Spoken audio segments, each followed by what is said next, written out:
Good morning, Robert Scribbler here with a special OBX Wave Report edition. This is an homage to my wetsuit. This wetsuit,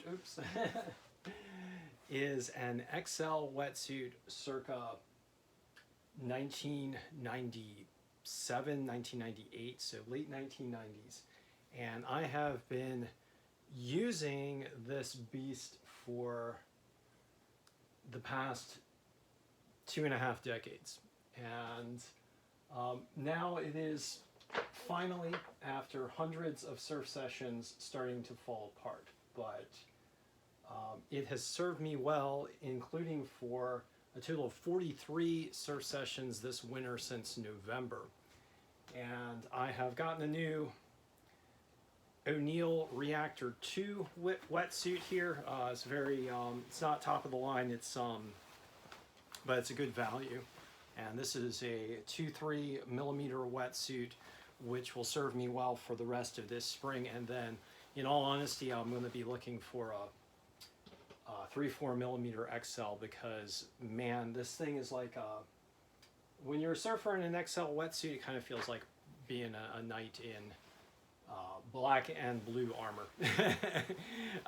They are amazing wetsuits. And I mean, I've surfed Halloween storms in this thing, waves up to 15 feet back when I was in my early 20s, early to middle 20s, down in Florida. So amazing wetsuit. This one's a 3-2 millimeter. I absolutely highly recommend it, but I wish I had counted the number of surf sessions I had done in this thing, but this wetsuit is I'm 50 and this wetsuit has been around for more than half of my life, so completely nuts. But it's finally starting to fall apart. But I do want to give a shout out to all the folks at Xcel for producing just an amazing suit. We've got holes starting to form, a hole in the back here that is starting to form, which lets in a lot of water. You could probably still wear it. There's a hole right under the arm. Just holes all over the place.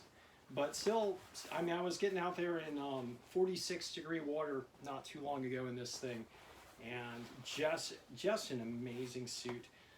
Some people don't like the front zip. I do like the front zip. The front zip is great because it adds to your arm movement, and you can tell how beat up this is. Xcel does this thing where they, or at least they did. I don't know if their new suits are like this. I'm going to turn this inside out for you guys, but they do like they'll stitch the seams, and then they'll put a tape over the seams, and you can see parts where the tape is coming off. So when the tape started to come off, I had to start snipping at it with a pair of scissors. But nonetheless, it does help to strengthen the suit and provide extra layer of protection. So I think my next winter suit is definitely going to be an Xcel, though I did pick up an O'Neill, and the O'Neill Reactor suit, don't get me wrong, is a great suit.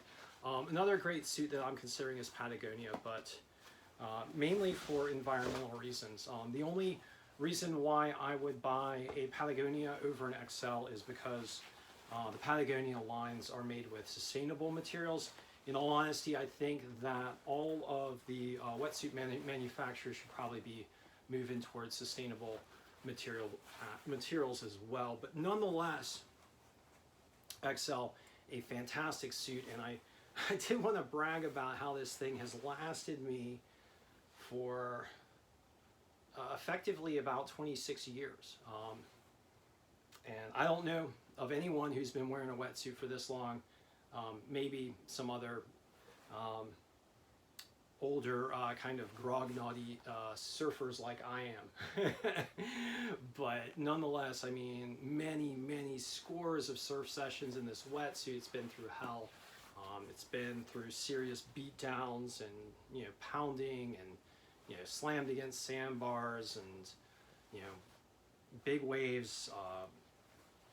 Many winters, and the most recent here, winter in the Outer Banks, with 43 surf sessions in a venerable wetsuit. I kind of feel like a knight that wasn't willing to give up his like old suit of armor with this thing.